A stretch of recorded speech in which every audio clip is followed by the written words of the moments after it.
Hey guys, welcome back to my channel. This week we are doing my most anticipated sapphic releases of 2022. I'm really excited for this because, well, one, I am gay and I have been gay for a long time at this point, but for some reason I don't intake that much like LGBT media. You know how like lesbians are like sexualized in general? So that ideal has kind of stuck with me, where it's just like, oh, lesbians or gay couples in general can't have like long and meaningful relationships. Like that's something I always thought for some reason. Not anymore, obviously, but I think part of that has come from me not intaking that much lesbian content or just gay content in general. So this year I'm making it my goal to read as much as I can. Trying to read all the sapphic this year. And so I've compiled a list of books that I've been Googling back and forth, and I'm really hoping, I haven't watched, like, I know some other people have made YouTube videos on this already and I haven't watched them because I'm really hoping that I found some unique ones that aren't on those lists as well. These are sapphic books that are not like primarily romance, like in that sense I mean they are like fantasy or thriller, or I think they're mostly fantasy or thriller. I think I have like a horror or two in there. But anyways, let's get started with the video. If you've been watching me for a while, then you know I kind of go into books blindsided. I read the synopsis a little bit, but I really don't read too much into it. I like to just go in shocked. Like I just like to be shocked. The first book we have, I actually just received it this morning because it just came out yesterday. So that is The Bone Spindle by Leslie Vedder. Like I said, it came out yesterday, January 11th. I'm filming this on the 12th. Cover is absolutely beautiful. Oh, look at it, it's so pretty. I'm gonna give you the genre and then a small synopsis of the book. So this one again came out yesterday. It is a fantasy and it's a retelling. I'm gonna move my laptop here because I have my notes right in front of me. We have Fee, which is a bookish treasure hunter. And then we have Shane, who's like a tough girl. Yeah, we're gonna go with that, a tough girl warrior. Fee pricks her finger on a bone spindle while exploring and gets stuck with the spirit of Briar Rose, which if you don't know who Briar Rose is, it's basically Sleeping Beauty. And they have to break, her and Shane have to break the curse now. So it's literally a Sleeping Beauty retelling, but gay. The next one coming out is Tripping Arcadia by Kit Mayquist. And this is coming out February 22nd. So this one is a thriller and a gothic novel. And basically the synopsis is, a woman recounts her role in the death of a billionaire through poisonings at Gatsby-esque parties while battling growing feelings for her daughter, or his daughter. So this one kind of got me because it specifically mentions Gatsby-esque parties. And I love The Great Gatsby, and there's like 2 books that have a similar vibe to Great Gatsby in this list, and so when I saw that I was like, I want to read that. And then we have Ecstasia by Claire Legrand. I almost said Legend. And this is also coming out February 22nd, so the same day as Tripping Arcadia. This is a horror book, a thriller, paranormal, fantasy, and also I saw a trigger warning that has religious trauma, like I guess like pretty bad religious trauma for those who deal with that. So there's a little trigger warning. I don't have trigger warnings for the other one. I just happened to see this one and I was like, maybe I should include that. Amity joins a coven to protect her village from a powerful religious cult.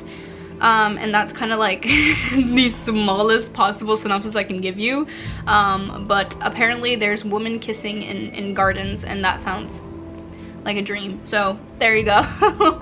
The next one is Wild and Wicked Things by Francesca May. This comes out March 29th, and this is a gothic novel. A woman who is not interested in magic meets her witch neighbor and is drawn into Gatsby-esque parties and is revealed to a dark magical world. My synopsises are so small because I don't like going into books knowing what's gonna happen like really in depth.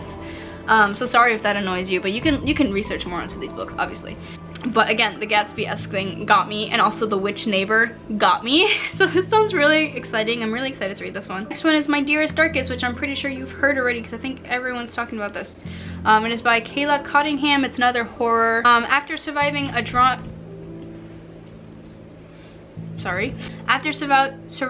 drowning thanks to a terrifying monster, Finch transfers to a competitive academy where she meets Selena. The two of them accidentally summon a carnivorous creature that grants their every desire in exchange for human body parts. The two girls have to work together to stop the horror they unleashed before it consumes the entire island. So, here's one thing to know about me. I love Little Shop of Horrors. This gave me Little Shop of Horrors vibes, and I was like, yes, give me that, give me that. I love that. So again, carnivorous creature, give me body parts. I know it's not a plant, but still. So I'm excited to read that. That's coming out April 5th, 2022. Did I say that? I don't know. The next one is The Drowning Summer, which is by Christine Lynn and comes out April 19th, 2022. This is a murder mystery, thriller, and paranormal book. And this is the shortest synopsis I'm going to give you out of all of them. It says, 2 teens use ghosts and mediums to solve a 6-year-old murder together. That's all you get. You can't spill all the beans to begin with.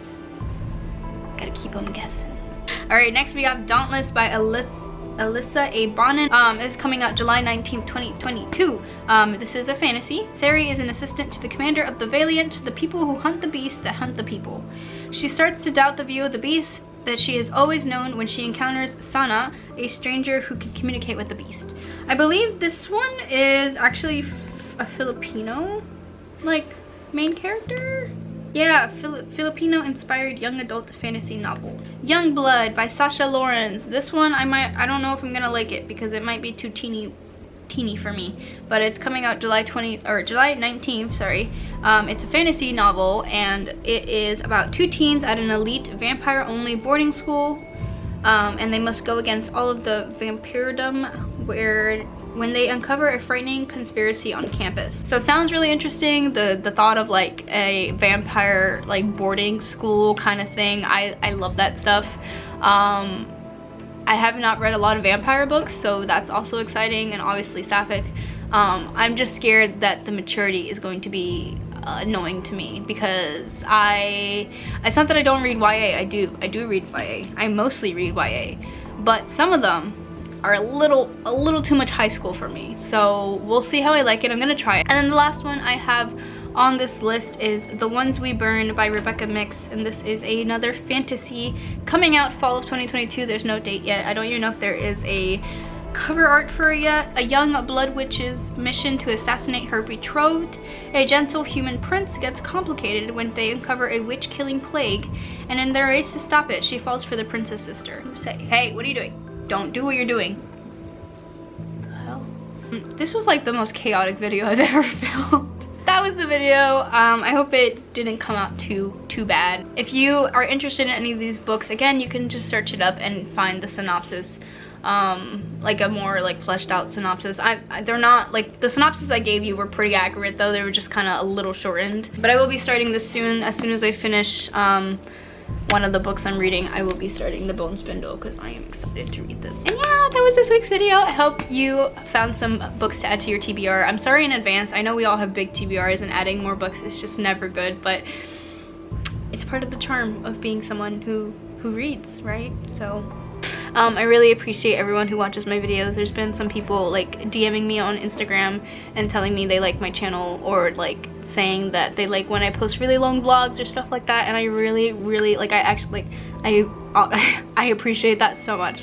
There's nothing better than someone telling me that they watched my they spammed or binged my YouTube videos, or they just subscribed because they like my vibe or something like that. I appreciate it so much, and I feel like I'm finally at the point where I'm becoming proud of my videos. I finally found my rhythm. So thank you guys so much for the support. Thank you for watching little old me. I know I'm not the most entertaining person in the world, but I'm trying my best. But yeah, I'm spieling at this point, so I'll see you next week with a new video. Goodbye.